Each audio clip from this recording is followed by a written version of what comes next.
श्री रामायण के माध्यम से ज्ञान वैराग्य भक्ति की तत्व की चर्चा हम सभी लोग श्रवण कर रहे हैं। महर्षि वाल्मीकि राम कथा के प्रस्तोता,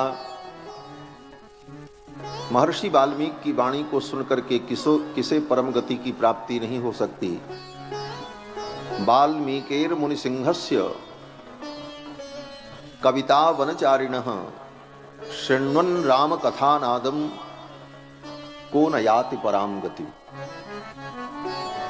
महर्षि वाल्मीकि की स्तुति में कोई व्यक्ति जाए और जंगल में अचानक सामने कोई सिंह आ जाए और सिंह गर्जना करे, दहाड़ मारे, तो सिंह की उस गर्जना को सुनकर के व्यक्ति का हार्ट फेल हो जाएगा, संसार से चला जाएगा। कहते हैं कि वाल्मीकेर मुनिसिंहस्य कविता वनचारिणः, जो वाल्मीकि रूपी सिंह हैं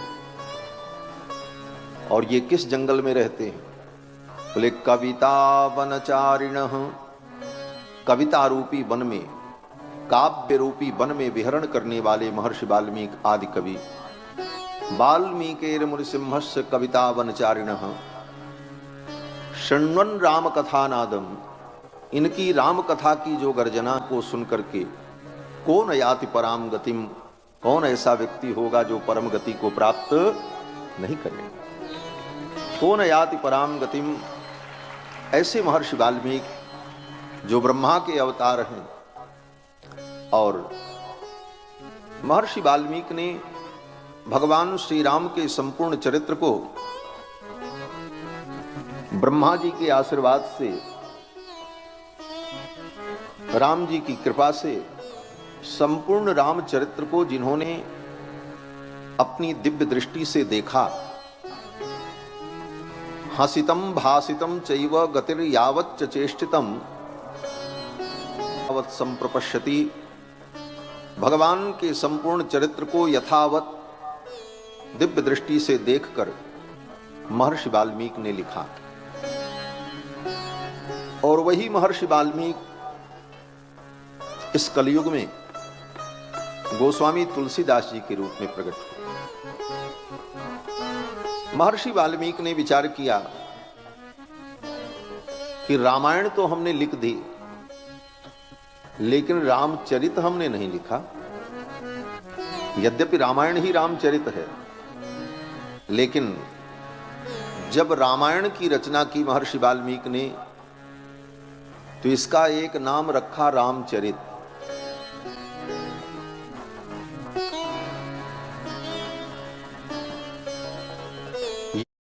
यह पठेद रामचरितम सर्व पापैः प्रमुच्यते, इदं पवित्रं पापघ्नं पुण्यं वेदैश्च सम्मितं, यह पठेद रामचरितम सर्व पापैः प्रमुच्यते। महर्षि वाल्मीकि कहते हैं कि इस पवित्र काव्य को, पुण्यमय काव्य को, पाप का नाश करने वाले इस काव्य को जो पढ़ता है, यह पठेद रामचरितम, इस रामचरित को जो पढ़ेगा सर्व पापैः प्रमुच्यते, समस्त पापों से मुक्त हो जाए। तो महर्षि वाल्मीकि ने ग्रंथ का एक नाम रामायण रखा और दूसरा नाम रामचरित। फिर महर्षि ने विचार किया, नाम तो हमने दो रखा लेकिन ग्रंथ एक ही बना, रामायण।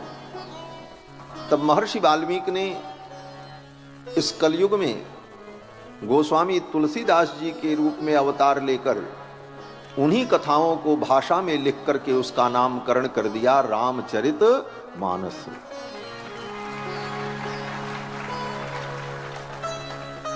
कलि कुटिल जीव निस्तार हित वाल्मीकि तुलसी भयो। कलयुग के कुटिल प्राणियों का निस्तार करने के लिए, कल्याण करने के लिए भाषा में रामचरित्र का वर्णन करने के लिए महर्षि वाल्मीकि ही तुलसीदास जी के रूप में अवतरित हुए। कलि कुटिल जीव निस्तारित वाल्मीकि तुलसी भयो। कुटिल जीव निस्तारित वाल्मीकि तुलसी भयो। संसार अपार के पार को सुगम रूप नव काल हो। संसार अपार के पार को सुगम रूप नव काल हो। कलि कुटिल जीव निस्तारित वाल्मीकि तुलसी भयो। हाँ वाल्मीकि तुलसी भयो। हाँ वाल्मीकि तुलसी भयो। महर्षि वाल्मीकि ही तुलसीदास जी के रूप में आकर पुनः राम कथा को भाषा में निबद्ध करते हैं और कहते हैं कि नाना पुराण निगमागम सम्मतम यत् रामायणे निगदितम। यहां पर एक भाव जो मुझे समझ में आता है, हो सकता है किसी विद्वान को स्वीकार्य न हो, परंतु अनुकूल भाव है कि रामचरितमानस के प्रारंभ में ही गोस्वामी पाद कहते हैं नाना पुराण निगमागम सम्मतम यद रामायणे निगदितम। नाना पुराण निगम आगम सम्मत जो राम कथा है, रामायणे मया निगदितम, मेरे द्वारा जो कहा गया रामायण में, क्वचित अन्यतोपि, उसके अतिरिक्त भी अन्यत्र जो राम जी की चर्चा है, स्वांतः सुखाय तुलसी रघुनाथ गाथा भाषा निबंधमति मंजुल मातनोति, उसे मैं भाषा में निबद्ध कर रहा हूं और भाषा में निबद्ध करके सबके लिए सुगम बना दिया। और रामायण में आदि मध्य अंत भगवान का नाम ही व्याप्त है। यही मह रघुपति नाम अधारा, यही मह रघुपति नाम उदारा, अति पावन पुराण श्रुति। भगवान का नाम जो समस्त श्रुति शास्त्र का सार है, वही नाम रामायण के आदि मध्य अंत सर्वत्र व्याप्त है। और भगवान का नाम तो समस्त कल्याण का मूल है। कल्याणानाम निधानम कलिमल मथनम, भगवान का नाम समस्त कल्याण का निधान है। निधान माने निदानम आदि कारणम, आदि कारण को निदान कहते हैं। तो कल्याणानाम निधानम, समस्त कल्याणों का जो कारण है वो क्या है? बोले राम जी का नाम है। कल्याणानाम निधानम, और समस्त कल्याण राम नाम में ही प्रतिष्ठित हैं, इसलिए समस्त कल्याण का वो निधान है।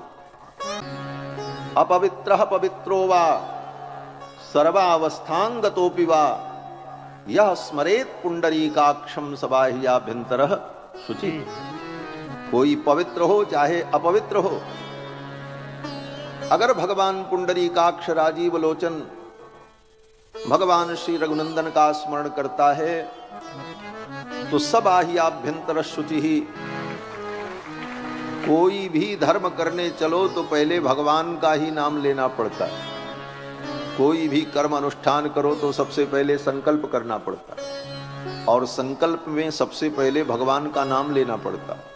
विष्णु हूं, भगवान का नाम लेकर के ही कोई संकल्प प्रारंभ होता है, और भगवान के नाम पर ही सारे संकल्प पूर्ण होते हैं। बड़ा से बड़ा यज्ञ कर लो, अंत में यही कहना पड़ता है कि यस्य स्मृत्या च नामोक्त्या तपो यज्ञ क्रियादिषु न्यूनम संपूर्णताम याति सद्यो वंदे तमच्युतम। जिन अच्युत का नाम स्मरण करने से यज्ञ कर्मादि की न्यूनता भी पूर्णता में परिणत हो जाती है, उन अच्युत का, उन भगवान श्री हरि का हम स्मरण करते। तो कहने का तात्पर्य कि भगवान का नाम समस्त धर्मों का बीज है और जीव के कल्याण का सरल और सुगम साधन है। और भगवान के नाम का आश्रय लेकर बड़े बड़े पापी तर गए और राम नाम के आश्रय से बड़े बड़े जीव पवित्र हो गए। ऐसे प्रभु श्री राम की मंगलमयी कथा हम सभी लोग श्रवण कर रहे हैं। कल के प्रसंग में आप सभी लोगों ने श्रवण किया कि भगवान श्री राम वन में जाने के लिए तैयार हुए। मां कैकेयी ने राम जी के लिए 14 वर्ष का वन मांगा और भरत के लिए अयोध्या का राज्य मांगा। यह सुनकर राम जी दुखी नहीं हुए। उनके चेहरे की प्रसन्नता यथावत बनी रही। कुछ देर पहले ये पता था कि हम राजा बनने वाले हैं और कुछ क्षण बाद ये पता चला कि अब तो वन में जाना पड़ेगा, लेकिन राम जी के मुखमंडल पर कोई विकार नहीं आया। न ममले वनवास दुखतः मुखाम्बुजश्री रघुनंदनस्य। रघुनंदन के मुखाम्बुज की जो श्री है, कांति है, वह कांति मलिन नहीं हुई। अर्थात राम जी सब परिस्थिति में एक रस रहते। यही परमात्मा का लक्षण है। जो परिस्थितियों के कारण परिणाम को प्राप्त करे वो परमात्मा नहीं होता। परिस्थितियों के अनुसार जिसमें परिवर्तन दिखाई पड़े वो जीव हो सकता है, माया हो सकती, और जो एक रस रहे उसी को परमात्मा कहते हैं। राम जी एक रस, रसो वैसः हे वायम लब्ध्वानंदी भवति। तो राम जी के मुखमंडल पर किसी प्रकार का विकार नहीं आया। प्रसन्नता पूर्वक भगवान श्री राम ने कहा कि अहम हि सीताम राज्यम च प्राणान्निष्टान धनानि च। अपना राज्य, अपनी प्रिय पत्नी सीता, यहां तक कि अपना प्रिय प्राण भी अगर भरत के लिए मुझे त्यागना पड़े तो मुझे त्यागने में कोई कष्ट नहीं होगा। हृष्टो भ्रात्रे स्वयं दद्याम भरताय प्रचोदितः।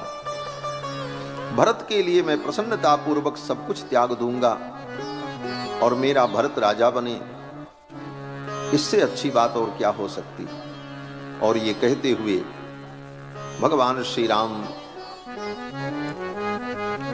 अपने पिताजी के महल से, मां कैकेयी के महल से बाहर निकले और सीधे मां कौशल्या के महल में पहुंचे कि अब मां कौशल्या से अनुमति लेकर फिर वन की यात्रा पर जाने की तैयारी करो। साथ में लक्ष्मण जी भी। लेकिन लक्ष्मण जी केवल परिस्थितियों का अध्ययन कर रहे हैं कि क्या होने वाला है और मेरे प्रभु श्री राम का दृष्टिकोण क्या है इस विषय में। पहले ये समझ लें, तब फिर लक्ष्मण जी कोई विचार करें। लक्ष्मण जी भी साथ में। भगवान श्री राम मां कौशल्या के महल में जब पहुंचे तो मां कौशल्या ने दौड़ करके स्वागत किया और कहा, आओ बेटा, आज तुम्हारा राज्याभिषेक होगा, चलो कुछ खा लो। स्नान कर चुके हो तो कुछ खा लो, क्योंकि मां तो चाहती है बेटा कुछ खाए। तो मां कौशल्या ने कहा कि दत्तमासन मालभ्य भोजनेन निमंत्रितः। मां कौशल्या ने कहा, भोजन कर लो बेटा। राम जी ने कहा, मैया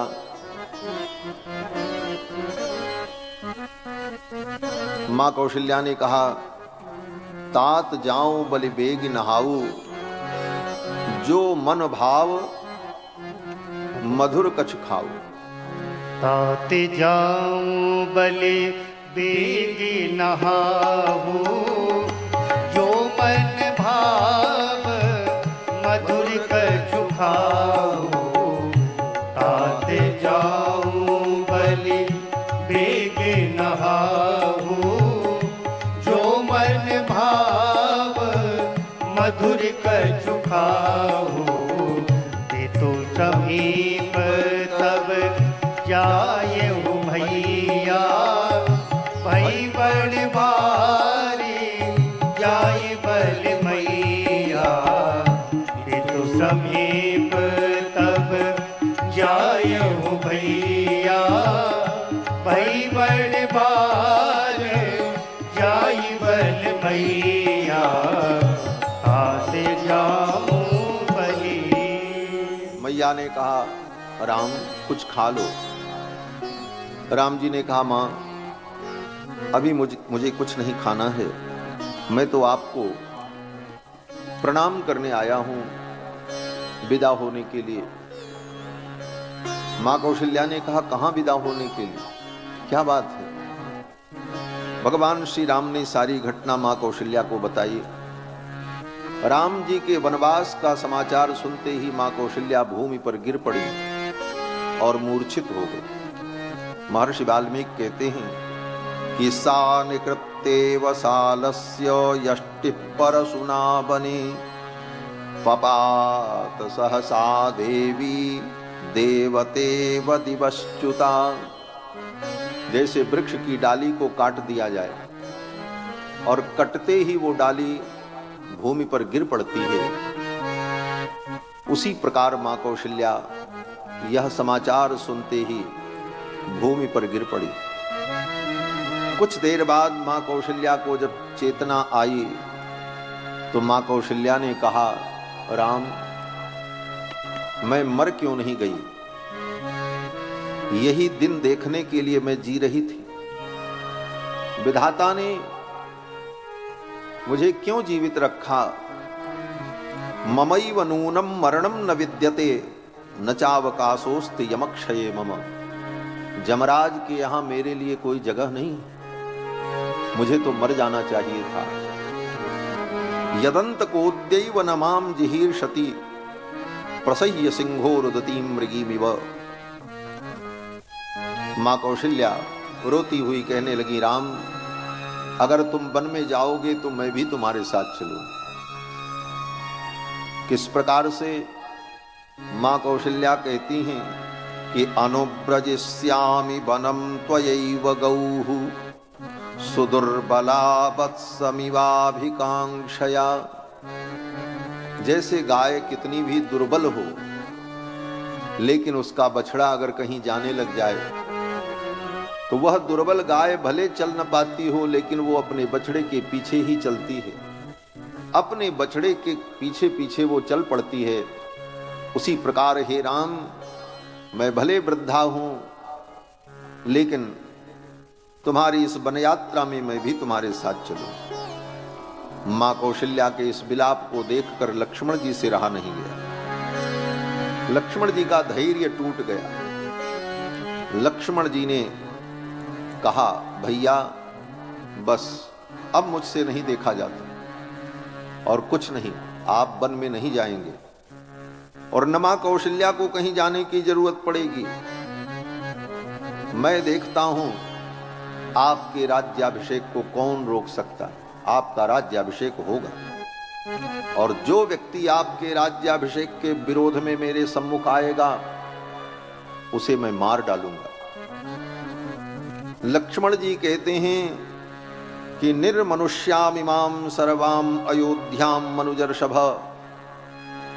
हे पुरुषोत्तम, हे नरोत्तम, इस संपूर्ण अयोध्या को मैं मनुष्यों से हीन कर दूंगा। एक भी मनुष्य जीवित नहीं बचेगा जो व्यक्ति आपके विरोध में खड़ा होगा। करिष्यामि सरैः तीक्ष्णैः, अपने तीक्ष्ण बाणों के द्वारा यदि स्थास्यति विप्रिये, जो आपके विरोध में खड़ा होगा उन सबको मैं मार डालूंगा। रही बात पिताजी की, तो लक्ष्मण जी कहते हैं कि पिता पूज्य होता है, गुरु पूज्य होता है, लेकिन ऐसे पूज्य जन भी अगर धर्म के मार्ग से भटक जाएं तो उन पर भी शासन करना चाहिए। ये लक्ष्मण जी का वचन। ये नहीं है कि बड़े हैं तो कुछ भी करें, ऐसा नहीं होगा। लक्ष्मण जी कहते हैं गुरोरप्यवलिप्तस्य कार्याकार्यमजानतः, गुरु ही क्यों ना हो, लेकिन अगर प्रमादवश, लोभवश किसी कारण से कार्याकार्यमजानतः उचित अनुचित का विवेक न रखे तो उत्पथम प्रतिपन्नस्य कार्यम भवति शासनम। ऐसे व्यक्ति का शासन होना चाहिए, उसका नियंत्रण किया जाना चाहिए। और पिताजी अगर आपके विरोध में खड़े हैं तो मैं उनका भी विरोध करता हूं। लक्ष्मण जी ने तो यहां तक कहा कि अगर पिताजी इस नीति विरुद्ध कार्य का समर्थन करते हैं और आपके राज्याभिषेक का विरोध करते हैं तो ऐसे पिता को मैं मार डालूंगा। लक्ष्मण जी ने यहां तक कहा। लक्ष्मण जी ने कहा कि हनिष्ये पितरम वृद्धम, ऐसे बूढ़े बाप को मैं मार डालूंगा। सीधा सीधा अर्थ, हनिष्ये पितरम वृद्धम, इस बूढ़े पिता को मैं मार डालूंगा। कैकेय्यासक्त मानसम, जो अपनी पत्नी केकई में इतने आसक्त हैं और केकई की अनुचित बात को मानकर धर्मात्मा रघुनंदन को वन भेज रहे हैं। कृपणम च स्थितम बाल्ये वृद्ध भावेन गर्हितम। लक्ष्मण जी कहते हैं बूढ़े होने के कारण मेरे पिता की बुद्धि सठिया गई है। ये लक्ष्मण जी का वचन बड़ा कठोर है महाराज। सामान्य दृष्टि से देखने पर लक्ष्मण जी का ये वचन व्यक्ति को स्वीकार्य नहीं होता। कई लोग कहते हैं लक्ष्मण जी अपने पिता के विषय में ऐसा कहें, क्या लक्ष्मण को ऐसा कहना चाहिए? तो अगर मुझसे पूछो उत्तर तो मैं यही कहूंगा कि हां, लक्ष्मण जी को ऐसा ही कहना चाहिए, क्योंकि महर्षि वाल्मीकि ने लिखा है, किसी अरे गहरे की वाणी नहीं। और इसका गंभीर रहस्य है। एक बहुत बड़े महापुरुष, अच्छे विद्वान हैं, उन्होंने एक बार फोन पे ही हमसे कहा कि इस श्लोक का अर्थ आप क्या समझते हैं? हमने कहा जो महर्षि वाल्मीकि ने लिखा है वही हम समझते हैं, जो टीकाकार आचार्यों ने लिखा वो हम अनुभव करते हैं। बोले लक्ष्मण जी ऐसा कहते हैं ये उचित नहीं है। तो उन्होंने कहा, उनकी दृष्टि थी, उन्होंने कहा कि लक्ष्मण जी ऐसा कह रहे हैं ये अनुचित है। तो हमने कहा अर्थ तो यही निकलता है। बोले इसका दूसरा अर्थ कर दिया जाए। इसमें हन धातु जो है, मारने के अर्थ में हनिष्ये, उस धातु का एक अर्थ यह भी होता है उपदेश। तो लक्ष्मण जी ये कहते मैं अपने पिता को उपदेश दूंगा, समझाऊंगा कि वो ऐसा न करें। हमने कहा ये अर्थ तो कर लिया जाए, परंतु यह अर्थ करने से लक्ष्मण जी के हृदय का जो भाव है और लक्ष्मण का जो सिद्धांत है वो सिद्धांत नष्ट हो जाए। लक्ष्मण जी कहते हैं कि हनिष्ये पितरम वृद्धम, बूढ़े पिता को मैं मार दूंगा। देखो लक्ष्मण जी का धर्म विशेष धर्म है। 4 रूपों में भगवान प्रकट हुए अयोध्या में, कृत्वात्मानं चतुर्विधम, राम, लक्ष्मण, भरत, शत्रुघ्न के। और क्रम भी यही है। यद्यपि राम जी के बाद भरत जी का जन्म हुआ और भरत जी के बाद लक्ष्मण जी का जन्म हुआ, लेकिन दो बातों पर ध्यान दें। लक्ष्मण जी को रामानुज कहा जाता है, रामानुज लघुरेख खिंचाई। रामानुज का मतलब राम के अनु माने पश्चात, ज माने उत्पन्न होने वाला जायमान, रामानुज। तो राम जी के बाद तो जन्म भरत जी का हुआ, तो फिर लक्ष्मण जी को रामानुज क्यों कहा? एक बात। और दूसरी बात,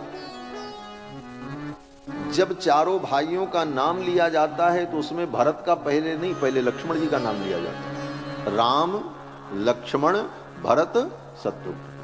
राम, भरत, लक्ष्मण, शत्रुघ्न ऐसा कोई नहीं कहता, और ये अटपटा भी लगता, सहज नहीं मनता। राम, लक्ष्मण, भरत, शत्रुघ्न, और लक्ष्मण को अनुज भी कहा, माने राम जी के बाद जो आए। तो यहां रामानुज से तात्पर्य यही है कि जब तीनों माताओं ने यज्ञ के हवि का प्रसाद ग्रहण किया तो गर्भ में बालक आया। तो उस हवि का जो ग्रहण हुआ था सबसे पहले मां कौशल्या ने ग्रहण किया, तो कौशल्या के गर्भ में सबसे पहले राम जी आए धरती पर। मां कौशल्या के गर्भ में राम जी आए, और फिर जो हवि थी उस हवि को ग्रहण किया सुमित्रा ने, तो गर्भ में लक्ष्मण जी आए। और सुमित्रा जी के हवि ग्रहण करने के बाद तब मां कैकेयी ने हवि ग्रहण किया, तब भरत जी गर्भ में आए। तो गर्भ में आने का जो क्रम है उस क्रम के आधार पर राम जी के बाद कौन आया? बोले लक्ष्मण जी आए। इसलिए लक्ष्मण जी कौन है? बोले रामानुज। ये कहा। और चारों भाइयों के धर्म अलग अलग है। धर्म की स्थापना के लिए भगवान का अवतार हुआ, और धर्म चार प्रकार के होते: सामान्य धर्म, विशेष धर्म, विशेषतर धर्म और विशेषतम धर्म। इन चारों धर्मों की स्थापना के लिए चार रूपों में भगवान आए। सामान्य धर्म की स्थापना राम जी ने की। राम जी ने अपने चरित्र से जो धर्म की स्थापना की है वो सामान्य धर्म। सामान्य धर्म क्या है? बोले सबके लिए, सर्व सामान्य के लिए जो कर्तव्य है, सभी मनुष्यों को जो कर्म करना चाहिए वही राम जी ने किया। सर्व सामान्य धर्म राम जी का धर्म। क्या धर्म है? बोले सत्यम वद, सत्य बोलना चाहिए, ये धर्म है। वेद कहता है तो सत्य बोलना चाहिए। किसको बोलना चाहिए? बोले सबको बोलना चाहिए, ये सामान्य धर्म है। झूठ किसी को नहीं बोलना चाहिए, कोई भी हो, चाहे बच्चा हो, चाहे बूढ़ा हो, चाहे ब्राह्मण हो, क्षत्रिय हो, वैश्य हो, गृहस्थ हो, सन्यासी हो। असत्य सबके लिए पाप है। नहीं असत्य समपातक पुंजा, धर्म न दूसर सत्य समाना, आगम निगम पुराण बखाना। तो सत्य बोलना चाहिए, ये सामान्य धर्म। सत्यम वद, धर्मम चर, मातृदेवो भव, पितृदेवो भव। मातृदेवो भव, पितृदेवो भव। वेद कहता है मां को देवता मानो, पिता को देवता मानो। देव पितृ कार्याभ्याम मां प्रमद, देवता और पितरों के कार्य से प्रमाद मत करो। मां हिंस्यात् सर्वभूतानि, किसी जीव की अकारण हिंसा मत करो। ये सब धर्म है, ये सामान्य धर्म है। राम जी ने इसी सामान्य धर्म का पालन किया। पिता के प्रति कर्तव्य क्या है, मां के प्रति कर्तव्य क्या है, भाई के प्रति कर्तव्य क्या है, इस सामान्य धर्म की स्थापना राम जी ने अपने चरित्र के द्वारा की। लेकिन इस सामान्य धर्म से ऊपर एक धर्म है जिसका नाम विशेष धर्म है। विशेष धर्म क्या है? बोले भगवान के चरणों की शरणागति। भगवान के चरणों की शरणागति आत्मा के कल्याण के लिए भगवान की शरण को ग्रहण करना, भगवान के चरणों में अपने आप को समर्पित करना, ये विशेष धर्म है। ये सामान्य धर्म से भी ऊपर का धर्म है। सामान्य धर्म का पालन करते हुए इस विशेष धर्म का जीवन में अनुष्ठान करना चाहिए कि हम भगवान की शरणागति करें। अब बात यहां पर आई कि विशेष धर्म का पालन करने में अगर सामान्य धर्म बाधक बन जाए, दोनों धर्म आमने सामने हो, सामान्य धर्म का पालन करेंगे तो विशेष धर्म छूट जाएगा और विशेष धर्म का पालन करेंगे तो सामान्य धर्म छूट जाएगा। ऐसी परिस्थिति में दोनों धर्मों में से किस धर्म को हम छोड़ें और किसको ग्रहण करें? तो शास्त्र कहता है कि सामान्य धर्म का पालन करना चाहिए और विशेष धर्म का भी पालन करना चाहिए। लेकिन कथनचित ऐसी परिस्थिति आ जाए कि सामान्य विशेष धर्म दोनों आमने सामने हो, उस स्थिति में सामान्य धर्म को छोड़ देना चाहिए और विशेष धर्म का पालन करना चाहिए।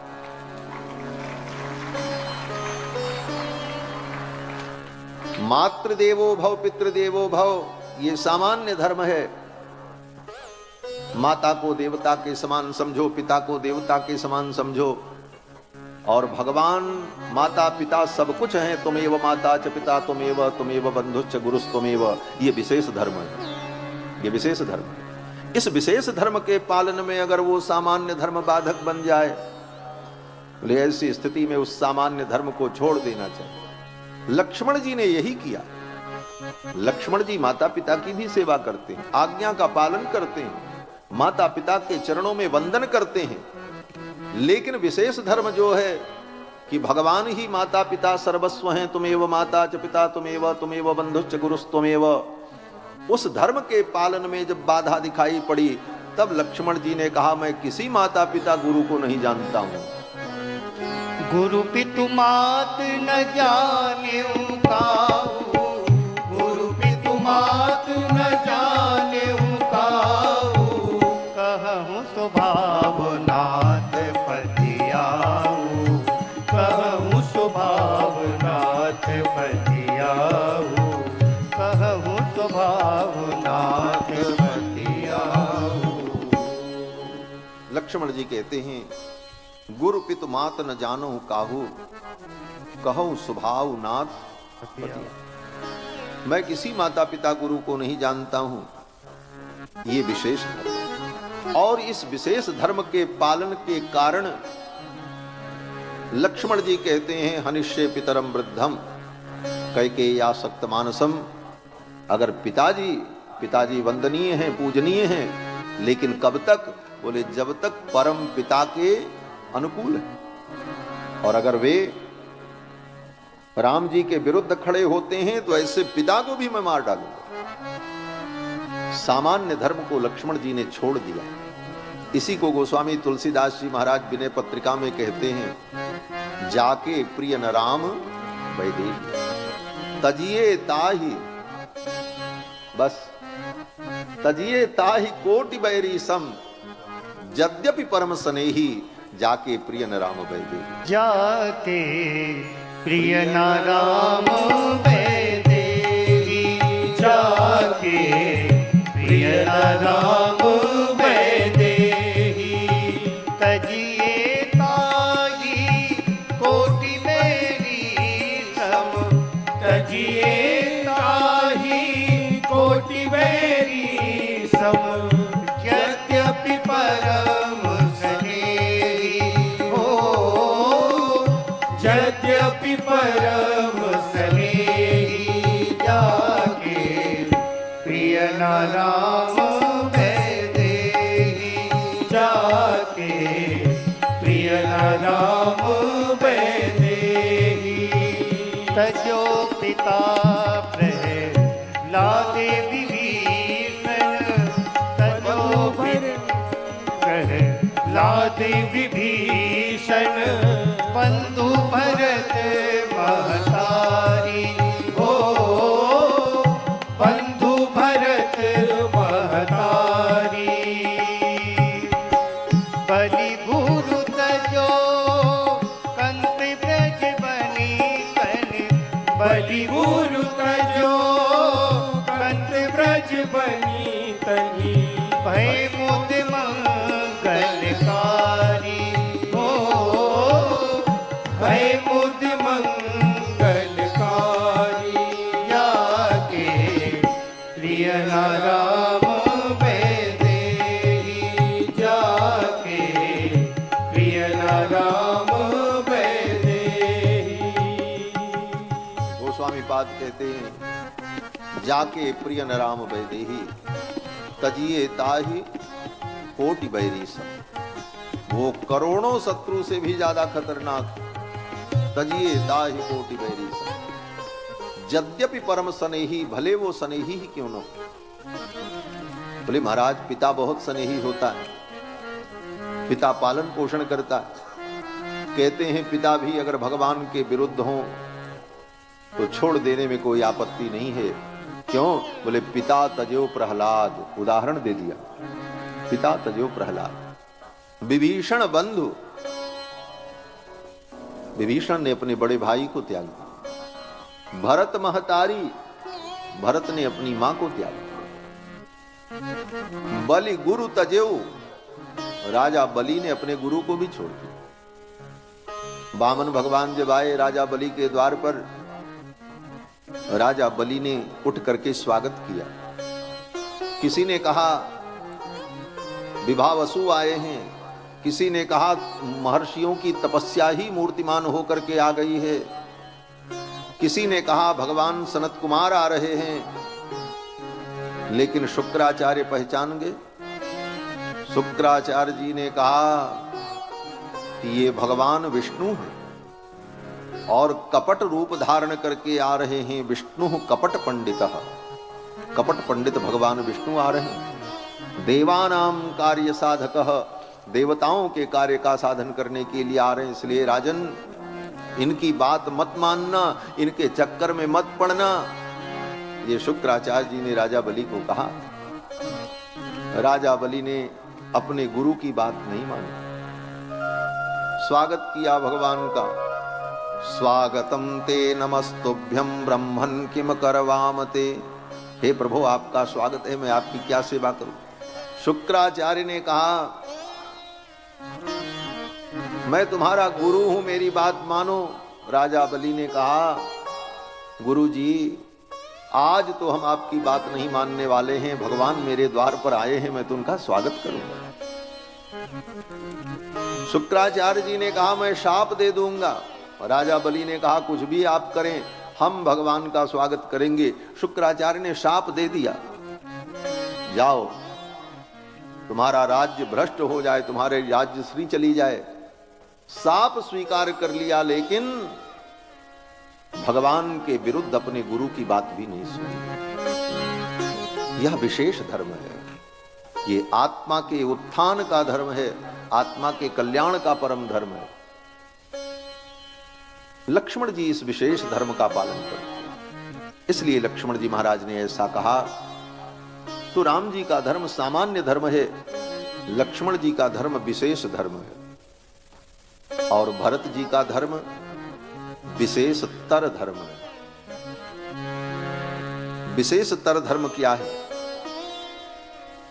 बोले भरत जी भगवान की शरणागति करते हैं, लेकिन भरत जी महाराज बड़े शील निधान हैं। राम जी की बात को, राम जी के वचनों को सर्वश्रेष्ठ मानकर स्वयं दुख सहन करके अयोध्या में रहने को तैयार हो जाते हैं, लेकिन राम जी को जवाब नहीं दे पाते। लक्ष्मण जी में और भरत जी में यही अंतर है। लक्ष्मण जी कहते हैं प्रभु मैं आपकी सब आज्ञा का पालन करूंगा, लेकिन एक आज्ञा का पालन नहीं करूंगा। बोले कौन सी आज्ञा? बोले अपने से दूर होने की आज्ञा अगर आप दोगे तो वो आज्ञा का पालन मैं नहीं करूंगा। बाकी साहब आज्ञा आपकी सिरोधार्य है, लेकिन जो आज्ञा आपसे दूर मुझे ले जाए वो आज्ञा मुझे स्वीकार्य नहीं है। ये हठ है लक्ष्मण का, ये लक्ष्मण जी का विशेष धर्म है। लेकिन भरत जी तो परम शील निधान है। भरत शील गुण विनय बड़ाई, भायप भगति भरोस भलाई, कहत सारदहु कै मति हींचे, सागर सीप की जाई उलीचे। ऐसे शील निधान भरत जी, वो कहते हैं मेरे प्रभु की रुचि जिसमें है वही हमारी रुचि है, राजी हैं हम उसी में जिसमें तेरी रजा है। ये भरत जी का विशेष धर्म, विशेष तर धर्म है। और इस विशेष तर धर्म से भी ऊंचा धर्म शत्रुघ्न जी का है, सबसे छोटे भाई, लेकिन इनका धर्म विशेषतम धर्म है। विशेषतम धर्म क्या होता है? बोले उसके आगे कुछ नहीं होता फिर। हाँ, सबसे बड़ा धर्म, क्योंकि संस्कृत में अधिकता को बताने के लिए जो शब्द बनता है, प्रत्यय होता है तर तम, तम से आगे कुछ नहीं होता। जैसे अधिक और अधिक से भी ज्यादा हो तो क्या कहेंगे? बोले अधिकतर। और उससे भी ज्यादा हो तो क्या कहेंगे? बोले अधिकतम। फिर उसके आगे कुछ नहीं, अधिकतम माने सबसे ज्यादा। तो तम प्रत्यय जहां पर लग जाता है वह परिपूर्णता का बोध कराता है। तो शत्रुघ्न जी का जो धर्म है वो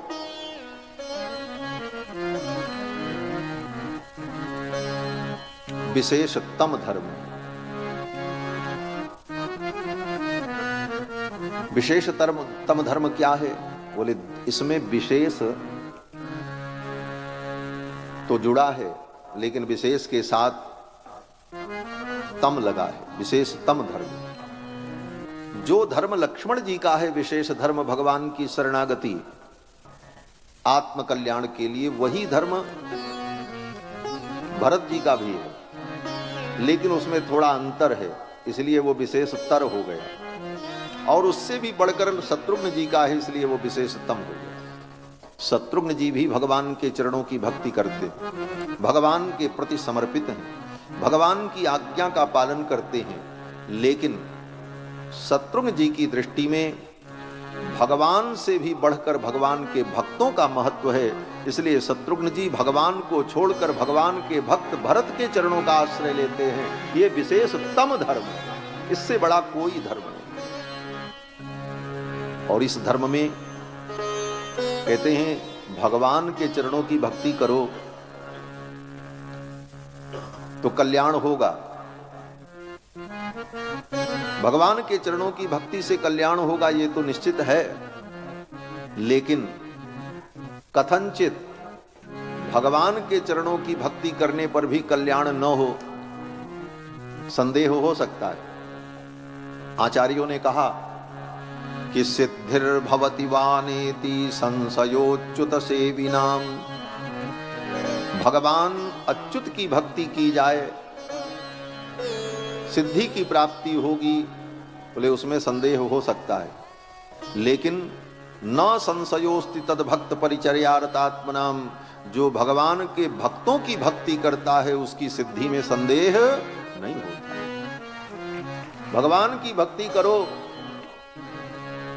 उसमें सिद्धि मिलेगी, कल्याण होगा कि नहीं होगा इसमें संदेह हो सकता है, लेकिन भगवान के भक्तों की जो भक्ति करता है उसकी सिद्धि में संदेह नहीं। बोले तो भगवान की भक्ति करें कि भगवान के भक्तों की भक्ति करें? भक्ति तो भगवान की करनी चाहिए। कहते हैं देखो, भगवान के भक्तों की भक्ति भी भगवान की ही भक्ति मान ली जाती है।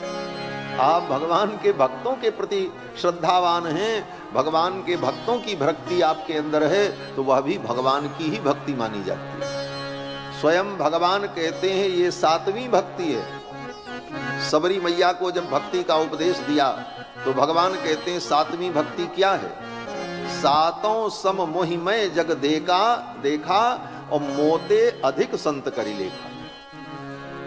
सारे संसार को मेरे रूप में देखो, लेकिन मेरे भक्तों को, संतों को मुझसे भी श्रेष्ठ मानकर उनके प्रति समर्पित रहो, ये भी मेरी ही भक्ति है। और ये 7वीं भक्ति है भगवान के। सातम सम मोई मैं जग देखा, सातम सम मोई मैं जग देखा, मोते अधिक सत्य कर लेखा, मोते अधिक सत्य कर लेखा, मोते अधिक सत्य कर लेखा।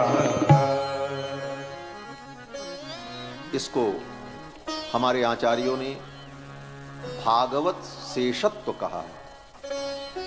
भगवान की भक्ति जो है वो क्या है? बोले भगवत शेषत्व। हम भगवान के शेष हैं, हम भगवान के अधीन हैं, हम भगवान के लिए हैं। ये भाव हो, इसका नाम है भगवत शेषत्व। लेकिन इससे अलग हटकर हम भगवान के भक्तों के हैं, हमारा जीवन भगवान के भक्तों के लिए है, हमारे आराध्य भगवान के भक्त हैं, ये भावना दृढ़ हो जाए, इसका नाम है भागवत शेषत्व। और यह विशेषतम धर्म है, और यह धर्म शत्रुघ्न जी का धर्म। शत्रुघ्न जी महाराज भरत जी के ही पीछे पीछे रहते, उनको राम जी से मतलब ही नहीं।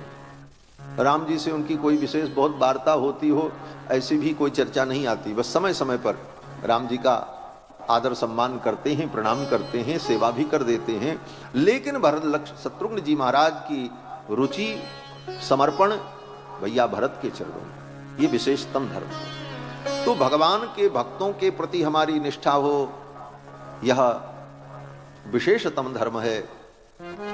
इन चारों धर्मों का उपदेश 4 रूपों में आकर के भगवान ने किया।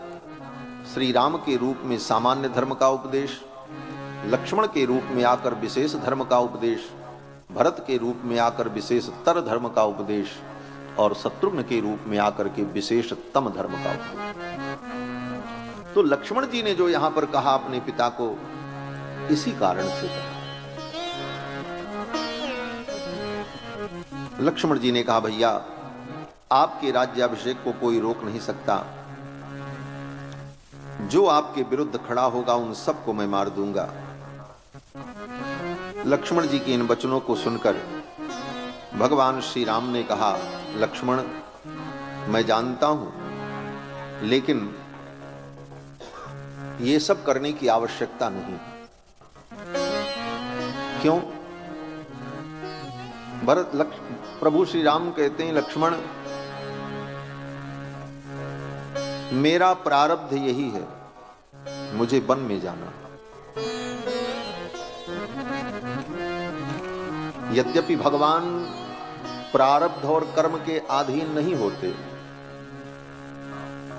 भगवान भी अगर कर्म और प्रारब्ध के अधीन हो जाएं तो फिर भगवान काहे को रहेंगे? वो जीव कर्म और प्रारब्ध के अधीन है। भगवान के लिए कर्म बंधन, प्रारब्ध बंधन, ये सब कुछ नहीं होता। भगवान पाप पुण्य से परे हैं। भगवान को न पाप लगता है न पुण्य लगता है। क्यों? बोले पाप पुण्य अगर भगवान को भी लगने लग जाए तो फिर वो भगवान कैसे रहेंगे? वो कर्म बंधन से मुक्त हैं। ये पाप पुण्य जीवों के लिए, परमात्मा इन सब से परे। इस रहस्य को जो नहीं जानते वो कहते हैं राम जी ने ऐसा किया, राम जी ने वैसा किया। बोले राम जी कुछ गलत करते ही नहीं, जो करते हैं सब अच्छा ही करते हैं, इसलिए उनके चरित्र में कहीं कोई दोष नहीं। वो भगवान है, वो कुछ भी करें, वो सारी दुनिया को मार डालें, फिर भी उनको कोई पाप नहीं लगना, वो मारते ही हैं। प्रलय कौन करता? भगवान ही तो करते। सारी सृष्टि बनाते भी हैं और बिगाड़ते भी वही। तो भगवान पाप पुण्य से परे है। राम जी ने ऐसा कर दिया, बाली को छिप करके मारा। बोले वो छिप के मारे चाहे सामने से मारे, उनको कोई पाप नहीं, वो पाप पुण्य के बंधन से परे है। अगर परमात्मा दृष्टि से तत्व का चिंतन करो तो कहीं आपको कोई गड़बड़ी नहीं दिखाई पड़ेगी, और एक मनुष्य मान करके चिंतन करो तब तो फिर बहुत सारी बातें आ जाएंगी। मनुष्य की लीला तो भगवान कर रहे हैं, लेकिन वस्तुतः भगवान परमात्मा है। भगवान श्री राम कहते हैं लक्ष्मण ये मेरा प्रारब्ध है। अब राम जी इसको प्रारब्ध क्यों कहते हैं? बोले लीला के माध्यम से भगवान उपदेश देना चाहते हैं कि प्रारब्ध बड़ा प्रबल होता है, प्रारब्ध को कोई बदल नहीं सकता। इसकी भी बड़ी भारी बहस है, बहुत बड़ा शास्त्रार्थ है कि प्रारब्ध प्रबल है कि पुरुषार्थ प्रबल है, और दोनों के अपने अपने तर्क हैं। पुरुषार्थवादी लोग कहते हैं दैव दैव का पुरुषा बदंती। जो कायर लोग होते हैं वो प्रारब्ध का भरोसा करते हैं, जो पुरुषार्थी होते हैं अपने पुरुषार्थ से अपने प्रारब्ध को बदल देते हैं। वाह भाई, तर्क बढ़िया है। और भी तर्क देते हैं, कहते हैं दैव दैव आलसी पुकारा। जो आलसी है, कर्महीन है, वो व्यक्ति प्रारब्ध के भरोसे बैठता है। जो पुरुषार्थी है वो अपने पुरुषार्थ से अपने प्रारब्ध को बदल देता है। बात ठीक है, लेकिन इसके विपरीत भी तर्क है। अगर प्रारब्ध को बदलने की क्षमता होती तो युधिष्ठिर का प्रारब्ध बदल जाता। युधिष्ठिर का प्रारब्ध तो नहीं बदला। साक्षात धर्म के अवतार युधिष्ठिर, जिनके भाई अर्जुन विश्व के सर्वश्रेष्ठ धनुर्धर, भीम जैसा वीर जिनका अनुज, और साक्षात परब्रह्म परमात्मा कृष्ण जिनके सखा सुहृद, और इतने ही नहीं, युधिष्ठिर से भगवान के कितने संबंध हैं। बोले भगवान युधिष्ठिर के मामा के बेटा हैं, ममेरे भाई। और भगवान की बहन सुभद्रा का विवाह अर्जुन के साथ हुआ। अर्जुन भगवान के सगे बहनोई। ये सब संबंध है, लेकिन भगवान के रहते हुए भी युधिष्ठिर का प्रारब्ध बदला नहीं बदला। प्रारब्ध भोगना पड़ा। द्रौपदी के 5 पुत्र मारे गए, सुभद्रा के पुत्र मारे गए, 12 वर्ष वनवास, 1 वर्ष अज्ञातवास भोगना पड़ा। और इसके बाद भी राज्य मिला नहीं, लड़ाई लड़नी पड़ी, और उस लड़ाई में अपने परिजनों को, परिवार को, सबको गंवाना पड़ा। तब युधिष्ठिर को राज्य मिला। क्यों? बोले यही प्रारब्ध था। अवश्यम भावी भावानाम प्रतीकारो भवेद यदि तदा दुःखैः न लिम्पेरन् नल राम युधिष्ठिरा। कहते हैं कि अवश्यम भावी भावानाम प्रतीकारो भवेद यदि, अवश्यम भावी का अगर कोई प्रतीकार होता, नारायण, तो इस दुनिया में महाराज नल, महाराज युधिष्ठिर, इनको दुख न होता। क्यों? बोले अवश्यम भावी जो है, अवश्यम भावी का मतलब जो हो करके ही रहेगा। श्री सीतारामचंद्र भगवान की जय। जय जय सीताराम।